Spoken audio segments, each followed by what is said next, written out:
Dear students, आप देख रहे हैं सोशल साइंस का पेपर का क्वेश्चन। बहुत इंपॉर्टेंट क्वेश्चंस दिखाने वाला हूं मैं इस वीडियो के दौरान। चलिए स्टार्ट करते हैं फटाफट इस वीडियो को, और फटाफट इनको क्वेश्चंस को देख लेना। अगर आपने तैयारी नहीं करी है तो इन तैयारी कर लेना इनको। इससे पहले जो आपने पढ़ लिया वो आपका जो है, कह सकता हूं मैं, बहुत अच्छा आपने तैयारी कर लिया होगा। लेकिन ये क्वेश्चन अगर आपने नहीं देखे हैं तो उनको ज़रूर देख लीजिएगा। यहाँ पहला क्वेश्चन जो है, मेसोपोटामिया सभ्यता निम्नलिखित नदियों में से किस नदी, मतलब किसके मध्य स्थित है। यहाँ पे 4 ऑप्शंस दिए गए, इनमें से कोई एक क्वेश्चन आपका सही है। और मैक्सिमम क्वेश्चंस में ऑलरेडी दो सालों से 3 सालों से जो मैं आपके लिए वीडियोस बना रहा हूँ तो उनमें दे दिए हैं मैंने, तो उनको आपने देखा होगा तो आपका आसान हो जाएगा। इसके बाद में सेकंड जो क्वेश्चन है, 1857 के बाद में निम्नलिखित में से कौन जनजातीय विद्रोह सबसे महत्वपूर्ण और प्रमुख था। इंपॉर्टेंट जो है, प्रोमिनेंट रिबेल जो है ट्राइब्स कौन सा था 1857 का, आपको बताना है। तो ये सेकंड क्वेश्चन आपके सामने है। इसके बाद जो नेक्स्ट है आपका थर्ड क्वेश्चन, इसमें आपको बताना है कि संविधान के समय जो स्वतंत्रता की कौन सी जो है स्वतंत्रता नहीं दी गई थी, ये आपको बताना है। यहाँ पे 4 ऑप्शन है, इनमें से कौन सी स्वतंत्रता नहीं दी गई थी आपको बताना है। इसके बाद जो नेक्स्ट क्वेश्चन है, इसमें पूछा गया है देश की शांति सुरक्षा के लिए सबसे बड़ा खतरा क्या होता है। आप सभी को पता है अच्छी तरीके से, आसानी से आप इसका आंसर दे सकते हैं। बहुत अच्छा सिंपल क्वेश्चन है। इसके बाद में मेंशन करना है आपको ट्रू फीचर्स ऑफ फैक्सिनिज्म, यानी कि आपको फांसीवाद की किन्हीं 2 विशेषताओं का उल्लेख करना है। उसके बाद में है आपका खिलाफत आंदोलन क्यों शुरू किया गया था, स्पष्ट करना है, या खिलाफत आंदोलन क्या है ये भी आपसे पूछा जा सकता है। जैव विविधता के संरक्षण क्यों आवश्यक है, इस उदाहरण के साथ में आपको बता देना है। अभी अभी एनवायरमेंटल डे गया है। साथ ही साथ में इसके बाद में मेंशन करना है any two constitutional values given in the preamble of the Indian constitution, भारतीय संविधान के प्रस्ताव में दिए गए किन्हीं 2 संवैधानिक मूल्यों का उल्लेख कर देना है। नेक्स्ट जो है, प्रशासन के क्षेत्र में गुप्त शासकों के योगदान की व्याख्या कर देनी है। नेक्स्ट जो क्वेश्चन है इसमें, उत्तर वैदिक काल के समाज की प्रमुख विशेषताओं को व्याख्या कर देनी है। मौर्य समाज किस प्रकार स्थापित किया गया था, ये स्पष्ट कर देना है। यूनानियों के राजनीतिक और आर्थिक जीवन की व्याख्या कर देनी है। आपको 2 मॉडल पेपर दिखाऊंगा अभी, तो आप एक मॉडल पेपर देख रहे हैं, इसके बाद में दूसरा मॉडल पेपर देखना ना भूलें, कहीं जल्दबाजी में आप वीडियो को मिस ना कर दो, इसलिए ध्यान रखना है। नेक्स्ट जो है, पश्चिमी घाट की किन्हीं 4 विशेषताओं का वर्णन कर देना है। भारत में मानसून की किन 4 विशेषताओं का, मानसून अभी चलने वाला ही है तो इनकी विशेषताएं आपको पता होनी चाहिए। इसके बाद में प्राचीन काल से अब तक जलमार्ग के परिवहन महत्वपूर्ण साधन रहे हैं, इस कथन की आपको परख करनी है। क्यों रहे हैं ये आपको आसानी से बता देना है। इसके बाद में एक ग्राम पंचायत में ग्राम सभा की क्या भूमिका होती है। बहुत अच्छे अच्छे लोग जो है, जिसने नहीं पढ़ा है वो भी इसका आंसर दे सकता है कि ग्राम पंचायत की भूमिका क्या होती है। सबसे ज़्यादा मैक्सिमम पीपल जो पढ़ते हैं आज की डेट में वो ग्राम में ही रहते हैं, और जो सिटीज़ में रहते हैं वो लोग भी पढ़ते हैं, लेकिन इन ग्राम पंचायत या फिर ग्रामीण सभा और इन सभी चीज़ों को नहीं जानते हैं, क्योंकि वो शहर के अफेक्टेड इलाके में रहते हैं। उसके बाद में है भारतीय संविधान की इन्हीं 4 विशेषताओं को वर्णन करें। भारतीय संविधान की विशेषताएं बहुत सारी हैं, मैंने अलग से वीडियो इनका बनाया था बहुत सारे। अभी मैं आप अभी क्या है, कुछ बच्चों का कमेंट आ रहा है कि सर इस क्वेश्चन का आंसर दीजिए, उस क्वेश्चन का आंसर दीजिए। जो क्वेश्चन अभी मैं, पहले मैंने क्या करा था, एक साथ साथ में 24-24 क्वेश्चन, 25-25 क्वेश्चन, जैसे आप ये क्वेश्चन देख रहे हैं, इन सभी को मैंने सॉल्व किया था। लेकिन अभी क्या है, पर क्वेश्चन अलग अलग वीडियो बनेगा, यानी कि इस क्वेश्चन का आंसर आप देखना चाहते हैं तो इस क्वेश्चन को केवल टाइप करिए, या तो ये क्वेश्चन टाइप करिए या फिर ये क्वेश्चन टाइप करिए। आपको पूरा का पूरा जो है आंसर मिल जाएगा मेरे चैनल के नाम पे। ठीक है, तो अभी इसके वीडियोस बनने वाले हैं, और बहुत ही जल्द इन सभी के वीडियोस आपको 11th 10th में तो आपकी मदद कर ही रहा हूं मैं, ऐसे ही 12th में भी आपकी मदद कर दी जाएगी। सभी के सॉल्यूशंस आपको मिल जाएंगे 1 बाय 1 क्वेश्चन। ऐसा नहीं है कि आपको पूरा का पूरा पेपर देखकर पढ़ना, आपको जो क्वेश्चन चाहिए टाइप करिए, और मेरा नाम क्लास का जो है यहाँ पर आप लिख सकते हैं, चैनल का जो नाम है उसको लिख दीजिए, ऑटोमेटिकली वो चैनल पर गाइड कर देगा और उस क्वेश्चन पे ला के आपको दे देगा। यानी कि आपको जब भी क्वेश्चन सर्च करना है तो क्वेश्चन लिखिए, साथ साथ में हमारे चैनल का नाम अभी जो देख रहे हैं आप, उसको केवल मेंशन करना है। अगर आपको फिर भी नहीं आता कि कैसे लिखना है, कैसे सर्च करना है, तो उसके लिए मैं स्पेशल एक वीडियो बना करके आपको डाल दूंगा। नेक्स्ट जो क्वेश्चन है, किसी राज्य के राज्यपाल की शक्तियाँ क्या होती हैं, इसकी आपको बता देनी है। आपके राज्य की शक्तियाँ क्या, इस तरह से बता देनी है। और सभी राज्यों की शक्तियाँ लगभग लगभग सेम होती हैं, 19-20 हो सकता है, कोई फर्क नहीं पड़ता। भारतीय संविधान में सब कुछ दायरा सेम है। ठीक है, और आने वाले समय में जो है भारतीय संविधान के बारे में बहुत कुछ बताने वाला हूँ, आपको हिस्ट्री का मालिक बना दूंगा अगर आप हिस्ट्री पढ़ते हैं। आप अकाउंट्स पढ़ते हैं, या फिर साइकोलॉजी पढ़ते हैं, या फिजिक्स पढ़ते हैं, केमिस्ट्री पढ़ते हैं, इस चैनल पे वो हर वैरायटी मिलती है। प्लस में इतने सिंपलेस्ट शब्द में मिलते हैं कि आपको कोई एनसीईआरटी तक उस शब्द को नहीं दे सकता है। एक्चुअली मैं आपको बताऊं, क्योंकि एनसीईआरटी जो है आपको दे रहा है, अच्छे शब्द हैं एनसीईआरटी के, बट वो क्या करता है कि आपको जो चीज़ उसने दे दी वो हर बुक में वही चीज़ मिलेगी। वो 10th लेवल पे वही डेफिनेशन दे रहा है, 12th लेवल पे वही डेफिनेशन दे रहा है, और 11th लेवल पे वही डेफिनेशन चेंज होने चाहिए जब आपका लेवल बढ़ता है। तो ये आपको ध्यान रखना है। नेक्स्ट जो क्वेश्चन है उसकी बात करें हम, तो इसमें क्या पूछा गया है, राष्ट्रीय और क्षेत्रीय राजनीतिक दलों के उदाहरण जो है आपको बताने हैं, उसके साथ में इसका अंतर स्पष्ट कर देना है। बहुत सिंपल सा क्वेश्चन है। इसके बाद में आपदा प्रबंधन में शामिल 4 चरणों का वर्णन कर देना है। लोकतांत्रिक सफलता में साक्षरता की किस प्रकार जो भूमिका है वो निभाती है उसकी व्याख्या कर देनी है। भारतीय संविधान में राष्ट्रीय एकता के लिए दिए गए जो प्रावधानों का विश्लेषण कर देना है। उसके बाद में जो नेक्स्ट क्वेश्चन है, यहाँ पे बंगाल विभाजन की घोषणा किसने की और इंडियन सोसाइटी पर पड़े प्रभाव का वर्णन कर देना है। जर्मनी के एकीकरण की प्रक्रिया को स्पष्ट कर देना है। भारत में आगे बढ़ते दक्षिण पश्चिमी मानसून ऋतु की प्रमुख विशेषताओं का उल्लेख कर देना है। भारतीय संसद के कार्यों का वर्णन कर देना है। इसके बाद में जो है आपको बता देना है कि पॉलिटिकल मानचित्र आपको जब दिया जाएगा तो उनमें आपको मिजो पहाड़ियाँ कहाँ हैं, कावेरी नदी और सिंपली लाल राष्ट्रीय उद्यान कहाँ है, और उसके बाद में नेक्स्ट जो है अग्रणी काफ़ी उत्पादक राज्य कौन कौन से हैं उसको दर्शा देना है। तो आपको मिलेगा इस तरह का कुछ मानचित्र जिसमें आपको बता देना है। ठीक है, तो यहाँ पर जो है नेक्स्ट जो प्रश्न मिलेगा उसमें आपको ए, बी और सी, डी ये 4 जो है जगह दिखाई गई है मानचित्र में। तो ये आपको बता देना है कि मानचित्र में जो ये ए है, ये बी है, ये सी है और ये डी है, ये क्या है। ठीक है, क्या पूछा है देखिए ध्यान से, रेखा चित्र में प्रमुख अंतर्राष्ट्रीय हवाई अड्डों के नाम बताने हैं। तो यहाँ पे जहाँ पर आप एक ही जगह पहुंचे हुए तो सीधा सीधा दिख रहा है कि ये आपका आईजीआई है, इंदिरा गांधी इंटरनेशनल एयरपोर्ट पे आप पहुंच चुके हैं। ठीक है, इसके बाद में ये राजस्थान है। ठीक है, यहाँ पे राजस्थान है आपका, और राजस्थान के बगल में आपका ये हरियाणा आ गया, हरियाणा आ गया। और यहाँ पर जो है आपका ये कौन सा है, ये आपका उत्तराखंड आ गया, और ये आ गया आपका सिंपल सा वो आ गया यूपी। इस तरह से ये सी जो है आपका कौन सा प्रदेश है, और डी सॉरी कौन सा अड्डा है, और डी आपका कौन सा अड्डा है, ये आपको बता देना है हवाई अड्डे के बारे में। इस तरह से आपके क्वेश्चन है। तो यहाँ पे 28 और 29 में से जो है आपको बता देना है। तो यहाँ पे 28-29 में ये दृष्टिबद्ध जो है उन छात्रों के लिए क्वेश्चन है, तो आप देख सकते हैं। तो इस तरह से ये क्वेश्चंस थे। तो आशा करता हूँ इन वीडियो को देख करके आपको बहुत मदद मिलने वाली है। आपको मैं सेकंड पार्ट अभी मैंने आपको बताया नहीं, सेकंड पार्ट जरूर देख लीजिएगा। इसको मैं अभी आपका सेकंड पार्ट भी यहाँ पे बताने वाला हूँ, उसको देख लीजिए। तो ये जो सेकंड मॉडल पेपर है इसको देख लेते हैं फटाफट। इसमें क्या पूछा गया है, मेसोपोटामिया सभ्यता की निम्न नदियों में से किन विच अच्छा ये हमने अब बात कर ही लिया था, यानी कि दोनों पेपर मैंने आपको बता ही दिए थे, तो कोई इशू नहीं है।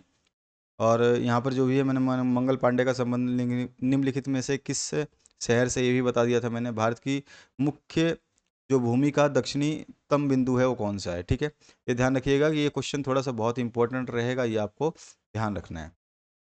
फिर भी एक बार बात कर लेते हैं, मंगल पांडे का संबंध किस शहर से है ये आपको बता देना है। उसके बाद में भारत की मुख्य भूमि का दक्षिणतम बिंदु कौन सा है ये बता देना है। इसके बाद में आपको निम्न में से किस वर्ष में फ्रांसीसी क्रांति हुई थी ये बता देना है। नेक्स्ट जो क्वेश्चन है इसमें आपको हड़प्पा सभ्यता और नगर योजना की किन्हीं 2 विशेषताओं का उल्लेख कर देना है।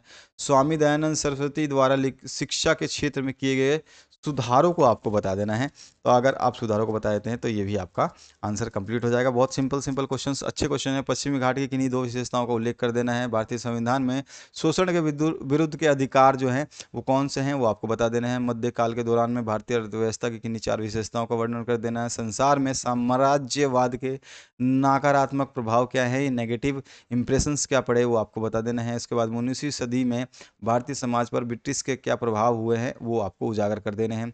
अगला जो है भारत में धार्मिक और सामाजिक सुधार आंदोलन में स्वामी विवेकानंद के योगदान आपको बता देने हैं। ठीक है, तो इस तरह से ये क्वेश्चन हैं, इनको जरूर याद कर लीजिएगा अगर आपने नहीं पढ़े हैं तो। भारत में ग्रीष्म ऋतु के किन्हीं 4 विशेषताओं का उल्लेख कर देना है। भारत में कंटीले वनों की किन 4 विशेषताओं का उल्लेख कर देना है। उसके बाद में भारत में किसानों की आत्महत्या के लिए जिम्मेदार किन्हीं 4 कारणों का उल्लेख कर देना है। पहाड़ी और मरुस्थलीय क्षेत्रों की अपेक्षा गंगा के मैदान में घना रेल जाल क्यों पाया जाता है, और किन्हीं 4 कारणों का उसमें भी उल्लेख कर देना। 4 नंबर मिल जाएंगे। भारतीय संविधान की प्रस्तावना में अव्यक्त किन्हीं 8 मूल्यों का उल्लेख कर देना है। हर नंबर आपको आधा नंबर देगा, 4 नंबर यहाँ से मिल जाएंगे। राज्य के नीति निर्देशक तत्व भारतीय केंद्रीय तथा राज्य सरकारों के लिए दिशा निर्देश हैं। इस कथन की पुष्टि कैसे की जा सकती है आपको बता देना है। इसके बाद में है आपका 1992 में किए गए 74वें संविधान संशोधन में शहरी स्थानीय निकायों की संरचना तथा कार्यों के महत्वपूर्ण परिवर्तन किए गए। इन्हीं 4 परिवर्तनों की व्याख्या आपको कर देनी है। इसके बाद जो नेक्स्ट क्वेश्चन है उसकी बात करते हैं। नेक्स्ट क्वेश्चन है एक्सप्लेन कर देना फंक्शन ऑफ स्टेट लेजिस्लेटिव, यानी कि आपको राज्य विधायिका के कार्यों की व्याख्या कर देनी है। जीवन के प्रत्येक कदम पर लड़कियों और महिलाओं के विरुद्ध भेदभाव विद्यमान है, कथन की पुष्टि करना जरूरी है और आनुवांशिक भी है, क्योंकि ये आनुवांशिकता ही चली जा रही है। मतलब किसी को कितना भी बोल दो, सुधार दो कि भैया girls and womens are same as you are living in this society and you are bearing the same clothes and also eating the same food they are eating, then why you are not making them as equal as you are? ठीक है, तो यह simple सी बात है, ये जिंदगी में कभी खत्म ना होने वाला मुद्दा है। और ये आने वाले, अभी तो हिंदू मुस्लिम सिख ईसाई चल रहा है, आने वाले में लड़का और लड़की, यानी कि इसके ऊपर ही पॉलिटिक्स चलने वाली है। तो इससे पहले कि ये पॉलिटिकल पार्टी आकर के कब्जा जमाए कि लड़कियां और लड़के, तो उसमें हमको समझ जाना चाहिए, क्योंकि हम लोग जो हैं लड़के और लड़कियां जो भी हैं, हम एक दूसरे की ज़रूरत हैं। हम दोनों से ही पूरा संसार चलता है। इस संसार की भूमिका हम मानवों के ऊपर ही है और मानव में लड़के लड़कियां दोनों शामिल हैं। तो ऑब्वियस सी बात है, दोनों को ही सेम अधिकार होने चाहिए। अधिकारों का उचित अनुचित प्रयोग जो है वो उन दोनों के ऊपर डिपेंड है जिनको ये अधिकार दिया गया है। आप किसी को रोक नहीं सकते, लेकिन जो सज्जन है, जो अपने आप में समझदारी रखता है, वो खुद भी समझ सकता है इन सब चीज़ों को। चलिए कोई नहीं, इन सब चीज़ों को मैं डिस्कस करके बहुत सारी चीज़ें मैं आपको डिटेल में बताऊंगा। बहुत मस्त मस्त लेक्चर्स आने वाले हैं इस पूरे इंडिया के नंबर 1 चैनल पे, जो कि सोसाइटी में आप कहीं भी कुछ भी ढूंढें, कहीं भी नाम, यहाँ पे आपको यही चैनल मिलेगा। तो इसको बढ़ाइए, पढ़ाइए और ख़ुद को शिक्षित कीजिए और हमें भी मदद कीजिए, ताकि हम लोग आपके जितने भी सॉल्यूशंस हैं उनको अपलोड कर पाएँ। ठीक है, तो आप जितना मैक्सिमम शेयर करेंगे, लोग उतना ही हमें रिक्वेस्ट करेंगे, हमारे से बातें करेंगे, कम्युनिकेट करेंगे, कमेंट सेक्शन में कमेंट करेंगे, और हम लोग जो है रोजीना आपके लिए स्पेशल वीडियोस विद सॉल्यूशन भी देंगे, अगर आप लोग एक्टिव रहते हैं। एक्टिव का मतलब एक्टिव होना, पैसिव नहीं हो जाना कि मतलब यार काम आया तो ठीक है, नहीं आया तो चले। तो वो यहाँ पे आपको समस्या ये है। शिक्षा एक ऐसा अभियान है जिसमें गवर्नमेंट का कोई रोल नहीं है। अभी ऑनलाइन शिक्षा बहुत अच्छी हो चुकी है। अगर आप लोग ऑनलाइन केवल आपके घर में बैठे बैठे लेटे लेटे जो मोबाइल देख रहे हैं, उसी पे जो सुन रहे हैं, उसी को जो देख रहे हैं, उस पर केवल आपको एक अच्छा सा रिप्लाई कर देना है। बुरा लगता है तो बुरा रिप्लाई करिए, अच्छा लगता है तो अच्छा रिप्लाई करिए, लेकिन सोच समझ के करिए, क्योंकि एक वीडियो बनाने के लिए बहुत मेहनत लगती है। आपको क्या समझाना है, क्या पढ़ाना है, क्या आंसर्स देने हैं, वो चीज़ हम ही बताते हैं। और वो चीज़ बनाने के लिए हमें बहुत मेहनत करनी पड़ती है। आप सोच रहे होंगे कि 1 मिनट में 2 मिनट में हमने वीडियो बना दिया होगा, तो ऐसा पॉसिबल नहीं है। ट्राई करिए एक कॉमेडी वीडियो बनाने का, आपको पता चल जाएगा। कॉमेडी में फिर भी आप थोड़ा सा टेंशन फ्री होंगे कि उसमें हंसाना है। आप नहीं भी बोलेंगे तो भी हंस जाएगा, बोलेंगे तो भी हंस जाएगा। लेकिन ये एजुकेशनल वीडियो है, इसमें शिक्षा में ना मजाक नहीं चलता, यहाँ पे सब कुछ सही चलता है। चलिए अगले क्वेश्चन की बात करते हैं। तो देश के कई भागों में चलाए जा रहे उग्रवादी आंदोलन राष्ट्रीय समाकलन के लिए एक बड़ी चुनौती बन गए हैं। अभी यहाँ पे बड़ी चुनौती का मतलब समझ रहे हैं आप? ये जो है ना देश के कई भागों में, और सबसे बड़ा भाग जो है आपके एक तो उत्तरी भाग चले जाइए और एक आप दक्षिणी भाग चले जाइए। उत्तर में क्या है आपके कश्मीर वगैरह वगैरह ये हैं, जो कि सबसे बड़ा अभी डेंजर जोन बना हुआ है। मुझे पता नहीं कि गवर्नमेंट क्यों सोई हुई है, क्या करना चाहती है। और पिछले अभी 4 सालों में 5 सालों में मैंने जो स्टडी करी है, बहुत सारे आईपीएस आईएएस ऑफिसर निकले हैं। इस बार भी बहुत सारे रिजल्ट आए हैं आईएएस ऑफिसर्स के, और जो अभी अभी बनने वाले हैं, जिन्होंने सभी को मिठाई अपनी फैमिली में खिलाई है। यार ये लड्डू तो बांटते हैं, मेरे को विश्वास नहीं होता कि ये लोग लड्डू जो खिलाते हैं और ये जो अपने माँ बाप का नाम रोशन करते हैं। कोई चप्पल बेचने वाले की बेटी बनती है, तो कोई आइसक्रीम बेचने वाले का बेटा बनता है। लेकिन वाकई में ठीक है, आपने गरीबी देखी है, गरीबी देखना मतलब बुरा नहीं है। हमने भी गरीबी देखी है, सब लोग गरीबी देखते हैं यार। ये टाटा बिरला अंबानी कोई जन्मजात पैदा हुए नहीं है। अभी हाँ, धीरू के पाले हुए पुत्र हैं, तो मतलब कहते हैं ना वंशज, राजा महाराजाओं के बेटे तो राजा महाराजा ही बनते हैं। तो वो चलो ठीक है, वो लोग बने हुए हैं तो ठीक है, लेकिन वो लोग 2-4 हैं, आप लोग करोड़ों हैं। आपको ये सोचना है कि मतलब ये हो क्या रहा है। मतलब मैं देख रहा हूँ पिछले केवल 4 साल की बात बता रहा हूँ, 4-5 साल में जितने भी IPS IAS ऑफिसर्स निकले हैं उसमें से 90% करप्टेड निकले हैं। करप्टेड मतलब समझ रहे हैं, आपके पैसे मेरे पैसे सबका खा रहे हैं। उनके ऊपर लीगेस्टिव कार्रवाई नहीं हो रही है क्योंकि संविधान में बहुत सारे नियम हैं। उन नियमों को आपको समझना होगा। जब आप लोग ओपन में जाते हैं तो ओपन में बहुत सारी चीज़ें समझनी होती है, क्योंकि आपको टीचर तो मिलेगा नहीं, आपको बुक से पढ़ना है, पास होना है। और इन सब चीज़ों को चलिए हम कभी डिटेल में डिस्कस करेंगे। तो इन सब चीज़ों को आप देख लीजिए कि मतलब जो है देश में कई भागों में चलाए गए उग्रवादी आंदोलन जो है ना, ये उग्रवादी आंदोलन थम नहीं रहे हैं। हमेशा कश्मीर में जो है हर दिन एक सैनिक मारा जाता है, हर दिन एक सिविलियन मारा जाता है, यानी कि 1/1 का रेशो है, कभी भाई 1/0 का रेशो है। मतलब वो जो मर रहे हैं किसी के भाई बहन माँ बाप के बेटे नहीं हैं। पॉलिटिकल पार्टी में बैठे हुए जो भी कितने भी बड़े मंत्री हो, संतरी हो, जो विधायक है, सरपंच है, इनके बेटे तो जा नहीं रहे उस बॉर्डर पे, उस जगह पे उनका ट्रांसफ़र नहीं हो रहा है। और वो लोग जो है आराम से बैठे हुए केवल भाषण देते हैं। यहाँ पर करोड़ों लोगों की ज़िंदगी उन्होंने खतरे में डाल रखी है। बिल्कुल उल्टा कर रखा है पूरे सिस्टम को।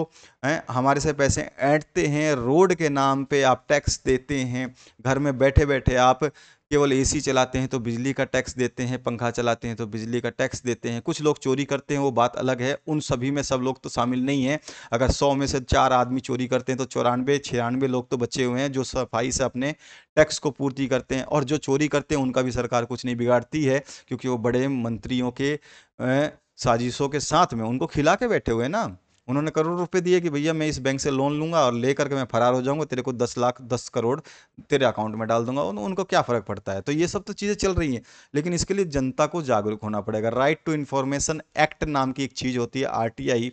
अगर आप सब लोग फाइल करेंगे, आपको किस चीज़ की सच्चाई जाननी है तो आपको वो मिल जाएगी। और चाहे तो आप सरकार को भी हिला सकते हैं, शायद अगले दिन हाँ आप पूरे गवर्नमेंट को भी डुला सकते हैं। गवर्नमेंट को डुलाने का मतलब ये नहीं है कि आप कुछ भी ऐसा करें जो आपके लिए हानिकारक हो। आप सिंपली जो चीज़ें हैं मैं समझाने की कोशिश कर रहा हूँ कि आप ये देखिए कि एक कश्मीर का मामला बहुत ज़्यादा चल रहा है। पिछले टाइम से 370 हटाई गई थी, जो कि एक अपने आप में एक अविश्वसनीय है। अगर कांग्रेस सरकार रहती तो मैं भी नहीं हटती।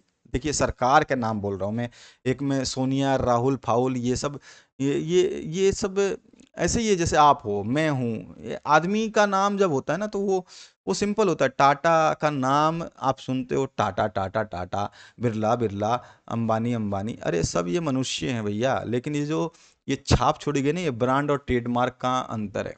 चलिए इसको हम सब डिटेल में समझेंगे, आपको अभी समझने की बात नहीं है ये सब चीज़ें। तो यहाँ पर जो है 23 क्वेश्चन नंबर देखते हैं। राष्ट्रीय आंदोलन में क्रांतिकारियों की तथा गुप्त समूहों के योगदान की व्याख्या कर देनी है, ठीक है। तो ये आपको कर देना है, 4 नंबर मिल जाएगा। 1920 के असहयोग आंदोलन के दौरान महात्मा गांधी के विस्तृत कार्यों का आपको वर्णन कर देना है। नेक्स्ट जो है जनसहभागिता का आरंभ और अंत के चुनाव में मतदान करने से नहीं होता है, ये कथन जो है उदाहरण के साथ में आपको परख कर देना है। इसके बाद में संघीय सरकार में प्रधानमंत्री को अधिक शक्तिशाली क्यों माना जाता है, उदाहरण के साथ में आपको बताना है। अभी प्रधानमंत्री थोड़े से व्याकुल हैं अपने चुनावों के प्रति, थोड़ा सा ज़्यादा जागरूक हो जाते हैं। जब भी चुनाव आते हैं मैं देखता हूँ इस प्रधानमंत्री को, ये व्याकुल हो जाते हैं, थोड़े से ज़्यादा एग्रेसिव हो जाते हैं, चुनाव पे ज़्यादा ध्यान देते हैं। कोरोना काल में भी इन्होंने चुनाव ऐसा प्रचार किया, इनको कोई मर्यादा या सीमा ही नहीं लगी कि हाँ कोरोना है, लोगों में फैलेगा, प्रचार प्रसार ना करें, भीड़ को अपने आगे पीछे ना बुलाएं। पर इन्होंने ये बेवकूफ़ीपन, लुल्लपन किया। लुल्लपन एक वर्ड होता है, यूपी में बोला जाता है इसको, ठीक है। लुल मतलब सीधा साधा बेवकूफ़, मूर्ख बोल सकते हैं। तो प्रधानमंत्री जी मूर्ख काम कर चुके हैं एक बार। और मैं आशा करता हूं कि इस चुनाव में 2022 के चुनाव में मूर्खता से ज़्यादा थोड़ा सा समझदारी वाला काम करेंगे। और जो ये हत्याएं हो रही हैं आम नागरिकों की, जो आतंकी रोजीना आते हैं किसी को गोली मार के चले जाते हैं, उनके ऊपर थोड़ा सा कार्रवाई करेंगे। अगर आपके बस का नहीं है तो मैं बता देता हूँ आपको सिंपल सा फंडा। आप डिफेंस में कितने भी मिनिस्टर्स लेके घूम रहे होंगे, करोड़ रुपए सैलरी दे रहे होंगे, बड़ा रुतबा होगा, 5 स्टार होगा और 7 स्टार होगा, कम से कम आपके पास इतने पैसे तो हैं। आप इधर उधर अपनी सिक्योरिटी पे जितना खर्च करते हैं एक दिन की सिक्योरिटी पे केवल ड्रोन पे लगा दीजिए, और वो सारे ड्रोन्स जो हैं हर क्षेत्र में 10-10 20-20 ड्रोन जो है 20 40 50 फीट की ऊंचाई पे उड़ने चाहिए। हर जगह आपको मेजरमेंट करना है। अगर आप 1 महीने के लिए केवल इतना खर्चा कर सकते हैं, मैं बताता हूँ, आतंकवाद जो है आप उस राज्य से, उस जगह से समाप्त कर सकते हैं। ये विश्वास रखिए, अगर आप करने की क्षमता रखते हैं तो। पैसा तो हमारा लगेगा लेकिन करना आपको है, क्योंकि मेरे पास, मैं, आप मेरे को बोल दे कि हाँ आप जाओ और आप करके दिखाओ, मेरे को आप अथॉरिटी दीजिए तो मैं भी कर सकता हूँ। एक आम आदमी, एक नागरिक कर सकता है जिसके अंदर थोड़ी सी अकल है।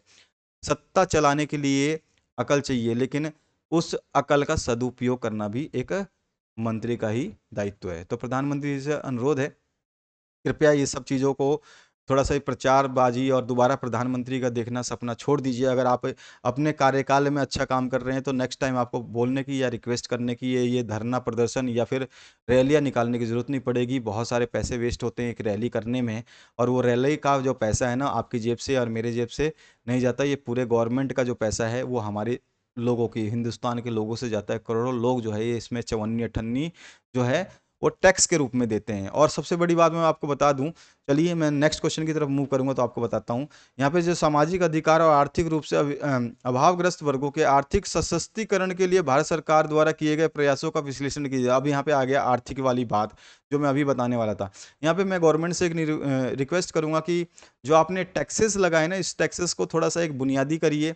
क्योंकि एक आदमी अगर जैसे ही 3 लाख का, 3.5 लाख का क्रॉस करता है लिमिट, पहली बार उसने 3 लाख रुपए देखे और सरकार ने देखा कि यार 3.5 लाख रुपए हो गए, चलो इससे टैक्स ले लो, तो उससे आपने टैक्स लेकर के 20-30 हज़ार रुपये, 40 हज़ार रुपये अपने जेब में डाल लिए। आपको ये पता होना चाहिए कि उसने ज़िंदगी में 20 साल की मेहनत करने के बाद में 3.5 लाख रुपए कमाए, अचानक से उसके पास नहीं आए हैं।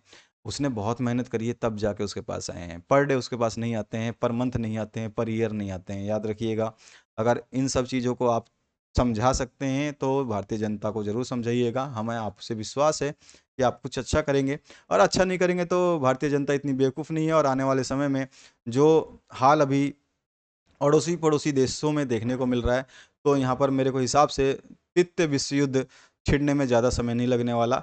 आने वाले 2023-24 तक आप तृतीय विश्व युद्ध का मुखड़ा भी देख सकते हैं, और आने वाली जो संतति है, आपकी हो या किसी और की हो, वो भी समाप्त हो सकती है। थोड़ा सा ध्यान रखिएगा इन सब चीज़ों को। 28 नंबर क्वेश्चन में जो है आपको लक्षद्वीप आइसलैंड और river Tapti, Indira Gandhi international airport और गिरी नेशनल पार्क जो है ये आपको पॉलिटिकल मैप में बताना है। मैप आपको दे दिया जाएगा। लक्षद्वीप समूह, ताप्ती नगर, इंदिरा गांधी अंतर्राष्ट्रीय हवाई अड्डा और गिरि राज्य अभियान। तो इस तरह से ये आपका क्वेश्चन पेपर हुआ। और यहाँ पर जो कुछ देखिए इसमें क्या है, ABCD, इनको आपको मैप करके बता देना है कि यहाँ पर ए क्या है। आप आ गए हैं यहाँ पर गुजरात में, यहाँ पर महाराष्ट्र में आ चुके हैं, और यहाँ पर जो है आप नीचे के दक्षिणी इलाके में आ चुके, C और D। तो इन सभी चीज़ों को आपको बता देना है।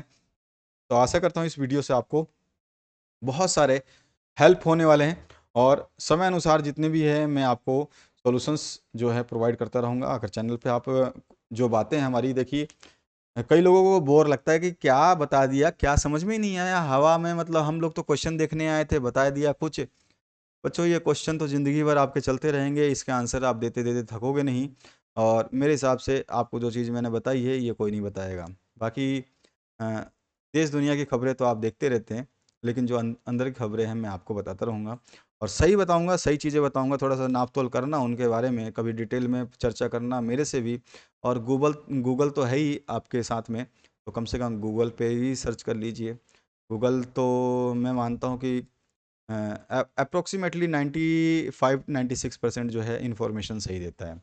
96-95% इन्फॉर्मेशन सही देने वाली गूगल पे हम विश्वास कर सकते हैं। न्यूज़ एजेंसी जो है 40% झूठ बोलती हैं। बाकी आपके ऊपर है, आप क्या विश्वास करते हैं। Thank you very much, have a good day.